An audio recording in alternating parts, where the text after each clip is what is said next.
semuanya, di sini aku bakalan sedikit menjelaskan mengenai Dewan Perwakilan Rakyat Daerah untuk memenuhi tugas hukum otonomi daerah. Sebelum masuk ke pembahasan, izinkan aku untuk memperkenalkan diri aku terlebih dahulu. Nama aku Sabrina Mumtaza dengan NIM 111230067, biasa dipanggil Cici dengan nomor absen 9. Pembahasan yang pertama itu aku bakalan ngejelasin mengenai apa sih Dewan Perwakilan Rakyat Daerah atau biasa kita sebut DPRD. DPRD adalah suatu lembaga perwakilan rakyat di tingkat provinsi, kabupaten, atau kota yang berperan sebagai unsur penyelenggara pemerintah daerah. Hal ini tercantum dalam Undang-Undang Nomor 23 Tahun 2014 tentang pemerintah daerah yang menegaskan kedudukan DPRD sebagai bagian sentral dalam sistem pemerintah daerah. Pembahasan yang kedua yaitu mengenai struktur dan keanggotaan. DPR provinsi ini berjumlah antara 35 sampai 100 orang, tergantung dengan jumlah penduduk provinsi tersebut. Sedangkan DPRD kota ataupun kabupaten hanya berjumlah 20 sampai 50 orang. Hal ini juga disesuaikan dengan jumlah penduduk di wilayah tersebut. Untuk sistem pemilihannya, anggota DPR itu dipilih melalui yang namanya pemilihan umum ataupun pemilu yang dilakukan oleh rakyat di daerah masing-masing. Nah, masa jabatan DPR sendiri ini hanya 5 tahun dan dapat dipilih kembali. Pembahasan yang ketiga yaitu mengenai fungsi utama dari DPRD. Fungsi yang pertama itu fungsi legislasi, yaitu membentuk peraturan daerah atau perda bersama dengan kepala daerah seperti gubernur, bupati, atau wali kota. Yang kedua yaitu fungsi anggaran. DPRD ini berfungsi untuk membahas dan juga menyetujui anggaran pendapatan dan belanja daerah atau bisa disebut APBD bersama dengan kepala daerah. Dan yang terakhir ada fungsi pengawasan.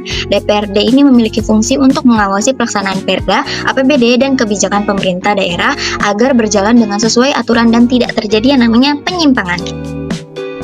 Materi keempat yaitu mengenai perbedaan DPRD provinsi dan juga DPRD kabupaten atau kota.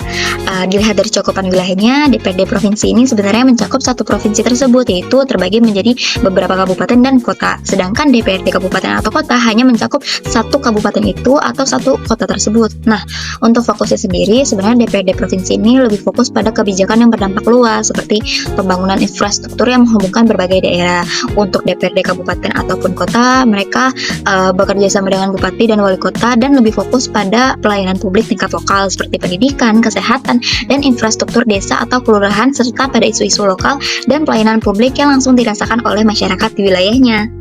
Pembahasan yang kelima yaitu mengenai contoh nyata peran DPRD. Untuk hal ini saya mengambil contoh nyata dari DPRD Provinsi Banten, yaitu mengenai pembangunan daerah, yang mana pada saat ini DPRD Provinsi Banten menyetujui rencana pembangunan jangka panjang daerah atau RPJPD Provinsi Banten pada tahun 2025 sampai 2045, yang mana dalam rapat paripurna tersebut DPRD bersama dengan gubernur menetapkan dokumen ini sebagai panduan pembangunan yang fokus pada pengembangan sumber daya manusia, kesehatan, ekonomi, dan juga infrastruktur yang bertujuan untuk meningkatkan kesejahteraan masyarakat Banten secara berkelanjutan.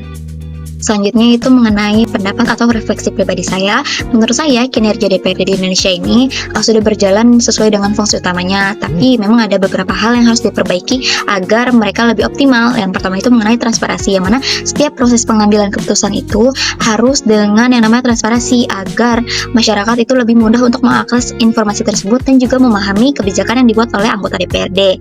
Yang kedua mengenai kapasitas dan juga kualitas anggota DPRD, yang mana kualitas anggota DPRD ini harus tetap ditingkatkan melalui pelatihan agar mereka benar-benar mampu menjalankan fungsi legislasi, anggaran, dan pengawasan dengan efektif. Dan yang ketiga mengenai partisipasi publik dalam proses pembentukan peraturan daerah dan pengawasan pelaksanaan kebijakan, yang mana hal ini harus lebih didorong agar suara masyarakat ini benar-benar terwakilkan dan aspirasi mereka ini dapat tersalurkan dengan baik.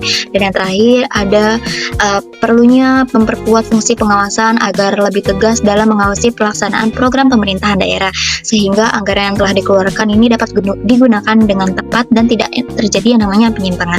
Dengan perbaikan tersebut, sebenarnya DPRD ini bisa menjadi lembaga yang lebih responsif dan juga akuntabel bagi masyarakat. Mungkin hanya segitu yang bisa saya jelaskan mengenai DPRD. Mohon maaf apabila ada penyebutan yang salah, mohon maaf apabila ada penjelasan yang kurang. Kurang lebihnya mohon maaf. Wassalamualaikum warahmatullahi wabarakatuh. Bye-bye teman-teman.